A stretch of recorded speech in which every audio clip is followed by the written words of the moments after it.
Dans le Sia où vous vous retrouveriez un jour dans la nature par des températures glaciales et sans abri, ce qui traîne dans votre poche pourrait vous sauver la vie. Ce chewing-gum que vous trimballez depuis des mois a un emballage en aluminium. Il vous servira pour allumer un feu. Le deuxième outil dont vous avez besoin est une pile. Il y en a une dans cette lampe de poche ou dans un autre gadget. Vous allez devoir découper un pont étroit dans l'emballage. S'il est plus fin, il risque de se rompre sans remplir sa fonction. Un emballage devrait suffire pour faire 3 allumeurs. Enfilez vos gants. Cette machine va devenir très chaude très vite. Si vous la faites tomber, vous pourrez dire adieu à votre feu. Attachez l'emballage aux 2 extrémités de la pile. Tenez-la tout près d'un tas de brindilles. Si vous avez également du baume à lèvres sur vous, ajoutez-en au feu pour le faire durer plus longtemps. Si votre voiture se retrouve coincée dans la neige, de la litière pour chat pourra vous aider. Vous devrez enlever autant de neige que possible là où doivent passer vos pneus, puis mettre une bonne quantité de litière autour et sous les pneus. Après avoir fait balancer votre voiture d'avant en arrière et être passé de la marche avant à la marche arrière, vous devriez pouvoir vous dégager sans problème. Si vous n'avez pas de voiture ni de tente, vous pouvez vous aménager un espace agréable et chaud directement dans la neige. Si vous êtes bloqué quelque part dans les montagnes, ne vous installez pas dans une clairière. Les avalanches sont plus susceptibles de passer par ici. Vous trouverez des branchages et des souches d'arbres à la lisière de la clairière. Installez là votre camp. Pour enlever de la neige rapidement et facilement, coupez-la avec un couteau ou une branche. Vous devez travailler sur la couche de glace par bloc et non par poignée pour gagner du temps et de l'énergie. Essayez de dégager une section aussi grande qu'un matelas 2 places. Vous ne pourrez pas survivre sur un sol glacé. Donc, une fois que vous aurez atteint la terre, vous devrez le dégeler. Ramassez du bois et faites un feu. Il faut qu'il brûle pendant des heures pour vous garder au chaud. Si vous êtes entouré de pin, vous trouverez facilement du bois gras, du bois sec plein de résine de pin. Vous pouvez allumer un feu sur une souche d'arbre en utilisant la méthode que vous connaissez déjà. La résine brûlera pendant des jours. Et cela aidera aussi ceux qui vous cherchent à vous retrouver. Vous n'avez pas envie de creuser un abri dans la neige? Le jonc peut vous aider. Il est creux, il flotte et peut être facilement façonné selon vos besoins.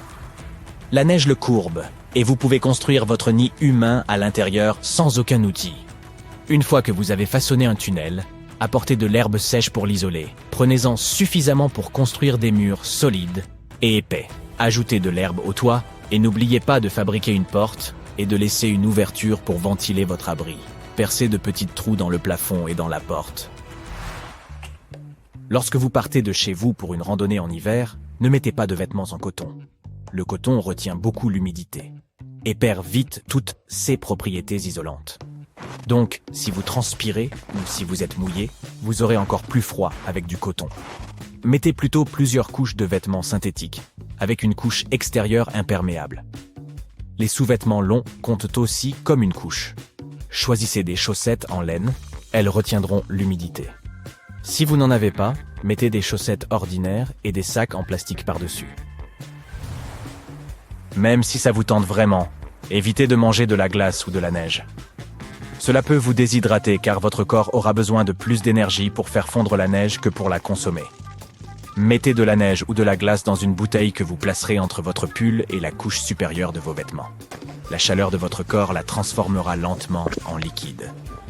Pour accélérer les choses, mettez votre neige dans un seau ou une casserole et faites-la fondre sur votre feu. Si vous en avez, vous pouvez aussi faire du thé d'aiguille et de pin en les déposant dans de l'eau bouillante. C'est riche en vitamines et en antioxydants, exactement ce dont votre système immunitaire a besoin. Vous pouvez fabriquer une corde avec des racines de pin pour attacher votre abri ou sécuriser votre nourriture lors de la cuisson. Utilisez un bâton pour les extraire du sol gelé et les séparer. Divisez les racines en 2 et tirez sur les extrémités. Cette corde ne brûlera pas dans votre feu, contrairement aux cordes synthétiques. Pour réchauffer votre lit froid en hiver, remplissez une bouteille d'eau chaude et placez-la au milieu, sous la couverture. Non, pas à l'endroit où sont vos orteils. L'eau réchauffera les fluides qui circulent dans votre corps, atteignant toutes les extrémités et vous réchauffant en un rien de temps. Évitez les bouteilles en métal pour ne pas vous brûler.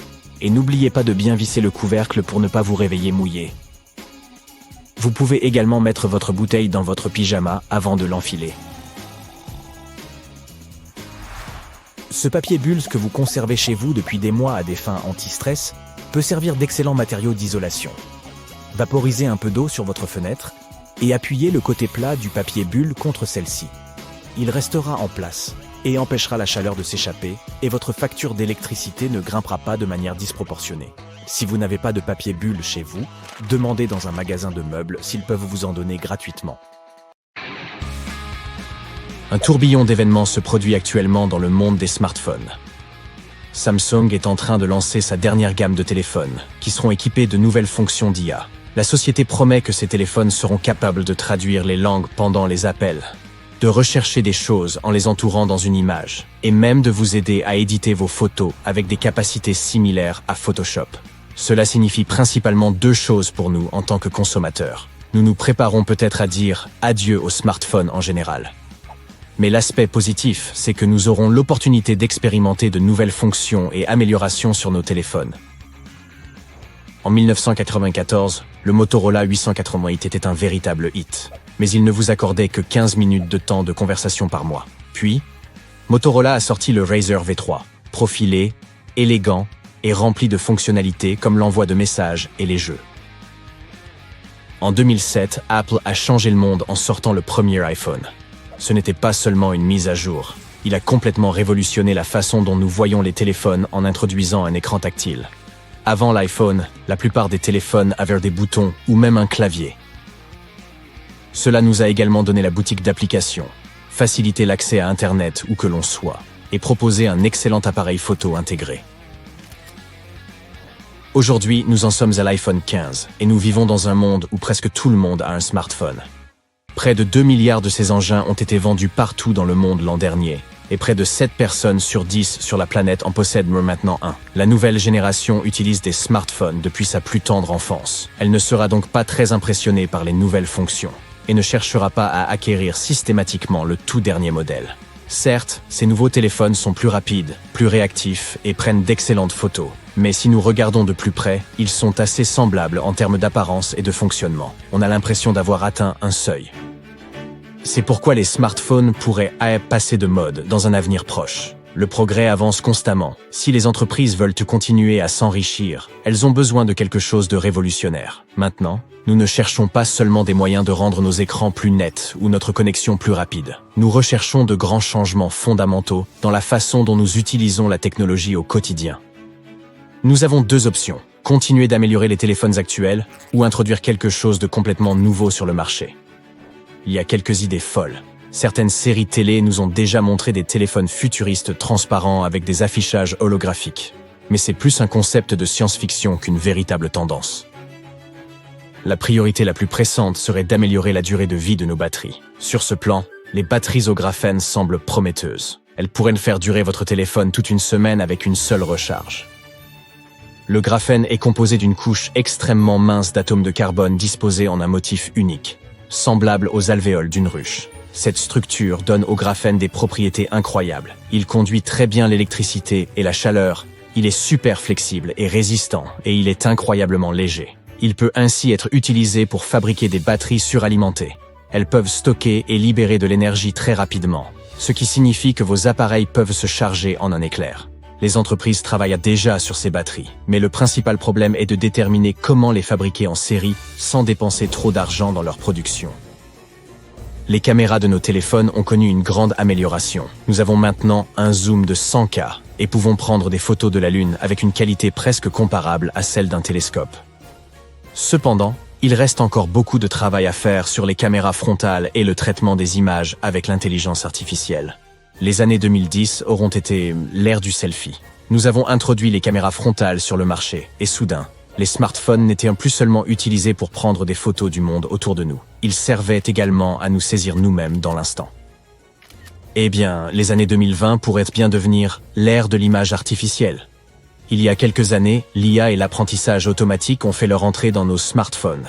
Les téléphones ont commencé à utiliser cette intelligence artificielle pour améliorer le traitement des photos, introduisant des fonctionnalités telles que le mode portrait et l'amélioration du traitement HDR. Et les entreprises ne comptent pas s'arrêter là. Avec l'IA, les smartphones peuvent désormais améliorer la qualité d'une image, reconnaître des scènes et des objets, et même stabiliser une vidéo qui tremble en temps réel. Avec cela et avec l'avènement de la réalité virtuelle et de la capture en 3D, l'avenir de la photographie sur smartphone semble assez prometteur. De façon générale, la réalité augmentée, ou AR, et l'intelligence artificielle deviendront peut-être les principaux acteurs de notre avenir. La technologie devient de plus en plus immersive. Les entreprises technologiques aimeraient en faire fusionner le numérique avec notre monde réel. Pour ce faire, elles pourraient, par exemple, remplacer nos écrans de téléphone par quelque chose de plus tendance et de plus interactif. Certains envisagent des lunettes intelligentes ou des casques qui rendraient la technologie invisible en l'intégrant à notre environnement, comme l'Apple Vision Pro. L'IA offre beaucoup de promesses et continuera probablement à s'améliorer. Cela signifie que les smartphones pourraient éventuellement évoluer en assistants numériques, nous aidant sans effort avec des tâches telles que commander de la nourriture ou réserver des vols. Nos téléphones classiques se cantonnent à des tâches rudimentaires comme les appels et les SMS. Mais les appareils secondés par l'IA peuvent faire bien plus. Ils peuvent gérer les messages, les commandes vocales, et même vous informer sur des choses comme le nombre de calories dans votre nourriture. Cette intelligence artificielle peut déjà produire des tonnes de textes en très peu de temps, grâce à des outils basiques comme ChatGPT. Et chaque nouveau modèle de GPT devient un peu plus performant. Pas seulement dans l'écriture, mais aussi dans le monde réel.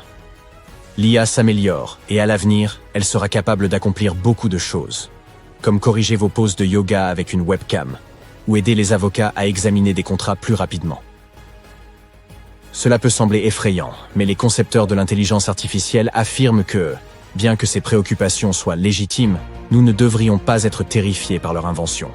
Les ingénieurs l'abordent avec prudence, et en réalité, l'IA est bien loin de devenir pleinement consciente. Au lieu de cela, nous ferions mieux d'embrasser son potentiel tout en gardant une certaine prudence. Les téléphones ne sont pas les seuls à anticiper d'énormes changements. Human Inc. travaille sur des gadgets comme l'iPin. C'est un petit appareil que l'on porte sur soi, comme une épingle, et que l'on peut contrôler avec notre voix et les mouvements de nos mains. Il remplace les écrans en projetant des informations sur votre main à l'aide de lasers. Ce serait comme avoir un assistant personnel discret avec vous tout le temps. Bien sûr, ce concept n'est pas du goût de tout le monde. Cela signifierait que ce petit mouchard vous suit en permanence, ce qui soulève de nombreuses préoccupations en matière de confidentialité.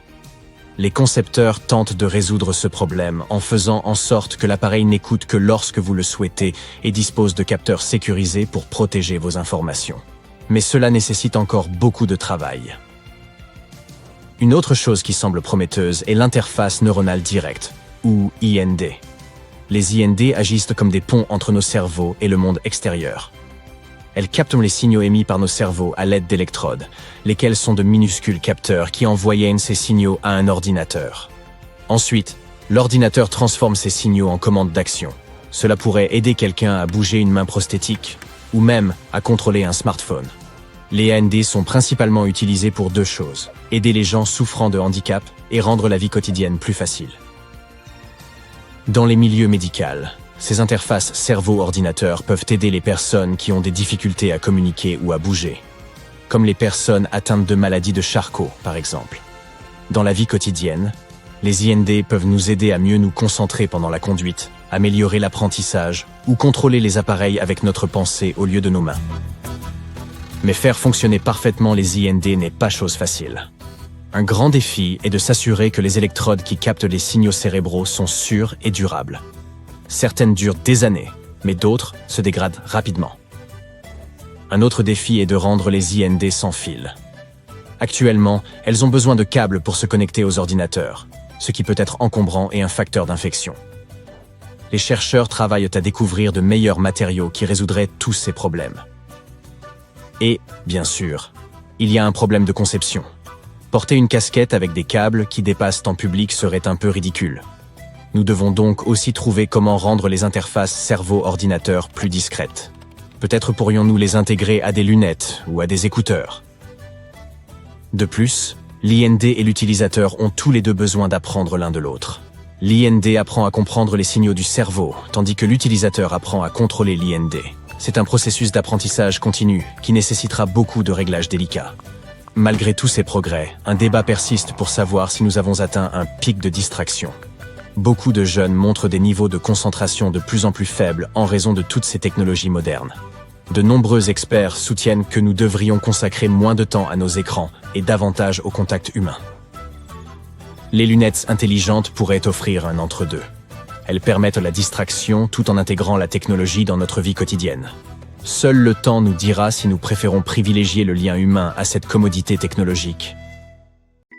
Il se peut que, alors que tu marchais dans la rue récemment, tu aies dû t'écarter d'un robot de livraison. Peut-être que ce même robot s'est excusé d'être sur ton chemin et t'a souhaité une bonne fin de journée.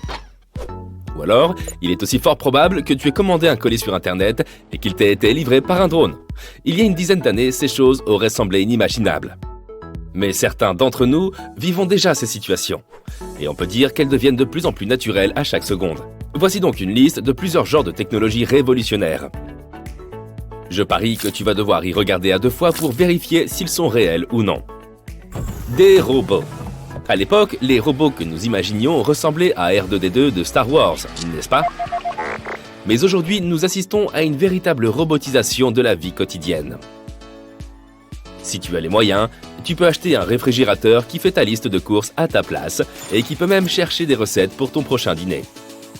On peut acheter des lunettes de réalité virtuelle à utiliser sur ton tapis de course et passer une heure de sa journée à courir le long d'une magnifique falaise en Grèce sans quitter le confort de sa maison. Ces exemples sont un peu extrêmes, mais nous n'avons pas besoin d'aller aussi loin. Même nos téléphones portables sont désormais dotés d'une intelligence propre. Ils peuvent répondre à des questions sur la météo ou même appeler un numéro à notre place pour que nous n'ayons pas à le composer. Si nous sommes déjà allés aussi loin dans les avancées technologiques, à quoi ressembleront les futurs robots dans, disons, 10 à 15 ans? Une société appelée UpTech a développé des robots humanoïdes tels que l'Alpha Mini. Le robot Alpha Mini a été conçu pour être un compagnon domestique. Ce robot a une écriture impeccable, peut te servir une canette de coca, faire ta lessive et même plier ton propre linge. Mais il est aussi bien plus que cela. Ce robot a été conçu pour interagir avec les gens comme s'il était l'un des nôtres, en souriant, en riant et en se montrant concerné. Il est flexible, peut danser et même faire du kung-fu. Waouh! Cela pourrait être extrêmement effrayant, mais la vérité est que ces robots sont très mignons. Ils ont été conçus pour être adorables et devenir facilement un membre de la famille. Bientôt, des robots comme celui-ci pourraient devenir monnaie courante dans différents foyers. Tu te rends compte? Lorsque Tesla a lancé sa voiture Model S, qui dispose d'un mode de pilotage automatique, on a cru que l'avenir était enfin arrivé. Toutes ces années que nous avions passées à rêver du jour où les voitures nous conduiraient, et c'était enfin possible. Mais en fait, pas vraiment. Même si les voitures à conduite autonome sont impressionnantes, nous avons encore un long chemin à parcourir. Les voitures intelligentes sont capables de reconnaître et de réagir aux virages, aux feux rouges et à la proximité d'autres véhicules. Mais elles ont encore beaucoup d'angles morts. Dans des situations réelles, certaines décisions doivent être prises rapidement et instinctivement. Et c'est quelque chose que nous n'avons pas encore réussi à enseigner à nos machines. Les voitures à conduite autonome ne sont donc pas aussi extraordinaires que nous le pensions. Mais à quelle distance sommes-nous des voitures qui volent dans l'atmosphère? Certainement pas si loin que ça, apparemment. En fait, certaines entreprises développent des prototypes de voitures volantes à l'heure même où je te parle. Est-ce que je devrais parler plus vite? Non? Ok. Il ressemble à un hybride entre un hélicoptère, un petit avion et, tu l'as deviné, une voiture. Et comment ces étranges objets volants fonctionneront-ils, me diras-tu? Les voitures volantes qui sont actuellement en cours de développement et de test peuvent effectuer un décollage vertical comme un hélicoptère. Pour l'instant, elles sont capables de parcourir de courtes distances, d'environ 10 km. Malgré tout, il s'agit toujours d'une voiture qui vole. Je ne sais pas pour toi, mais moi je suis convaincu que l'avenir est vraiment très proche. Rien n'est pire que de se réveiller chaque matin et de devoir retomber sur un tatouage que l'on déteste et que l'on regrette d'avoir fait. Heureusement, les technologies laser modernes nous permettent d'effacer facilement les noms de nos ex de nos corps. Cela peut sembler extrêmement cliché, mais c'est aussi très vrai, si l'on en croit une start-up parisienne qui a investi plus de 3 millions d'euros dans le développement d'une technologie de pointe à ondes de choc axée sur l'effacement des tatouages. La start-up a compris que cette technologie avait besoin d'être améliorée, car jusqu'à récemment, il fallait compter jusqu'à 2 ans pour faire disparaître complètement un tatouage. Cela signifiait que la plupart des gens abandonnaient le processus à mi-chemin. Désormais, en 2 séances, on peut faire disparaître un tatouage pour de bon. Qui sait, peut-être que dans quelques années, nous serons capables d'enlever les tatouages en un clin d'œil. Que cela ne nous empêche pas de travailler sur l'origine de tout cela, cependant. La décision de se faire tatouer le nom de cette fille. Que dirais-tu si je te disais que ce n'est qu'une question de temps avant que les voyages spatiaux commerciaux deviennent quelque chose de plus accessible à la population mondiale ? Peux-tu t'imaginer passer ton après-midi en orbite autour de la Terre ? Eh bien, je suis heureux de t'informer que ces jours approchent plus vite que tu ne le penses, mon ami. En 2021, le milliardaire Jeff Bezos a fait franchir une nouvelle étape au voyage spatial commercial. Il a emmené sa fusée pour un tour qui a duré environ 10 minutes et 10 secondes. Même si ce voyage a été court, il a marqué un moment important pour l'avenir du tourisme spatial. Bezos a effectué un vol suborbital, qui devrait se généraliser dans un avenir proche. Ces fusées s'élancent approximativement à 100 km au-dessus de la Terre, là où les personnes à bord peuvent faire l'expérience de la pesanteur et assister à des vues extraordinaires de notre planète. La fusée n'ira cependant pas plus haut que cela. Pendant encore un certain temps, les vols orbitaux permettant d'atteindre la Station spatiale internationale seront encore ridiculement chers, de l'ordre de 55 millions de dollars. Mais bon, c'est un processus graduel, n'est-ce pas ? Je pense que quitter l'atmosphère terrestre doit déjà être super chouette. Au cas où tu n'aurais pas vu passer cette information, sache que les toilettes intelligentes deviennent de plus en plus intelligentes. Les toilettes entièrement électroniques sont un engouement qui a commencé au Japon, mais elles s'imposent progressivement dans le reste du monde. Les Occidentaux qui les ont essayées disent que ceux qui ne l'ont pas encore fait sont tout simplement passés à côté d'une expérience personnelle inouïe. Aujourd'hui, nos progrès technologiques ont permis de créer des toilettes qui diffusent de la musique et d'autres qui utilisent des rayons UV pour éliminer les bactéries. Certaines d'entre elles sont équipées d'un écran tactile qui permet de contrôler les fonctions des toilettes. Évidemment, ces WC soulèvent l'abattant dès que la personne s'approche, puis le referment d'eux-mêmes après son départ. Ils disposent d'une chasse d'eau automatique et chauffent le siège pour que l'on puisse s'asseoir sur un coussin bien chaud. Que sera la prochaine étape, me demanderas-tu ? Eh bien, continue de surveiller les lieux. Est-ce que tu mangerais tes légumes si tu savais qu'ils sortent d'une imprimante ? Je veux dire littéralement. Aujourd'hui, grâce à la technologie 3D, certaines personnes ont essayé d'imprimer de la nourriture.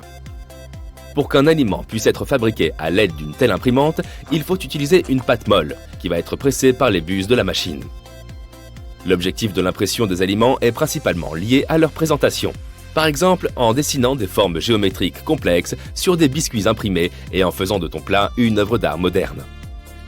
Les imprimantes font preuve d'une plus grande précision pour ce type de travail que nos petites mains.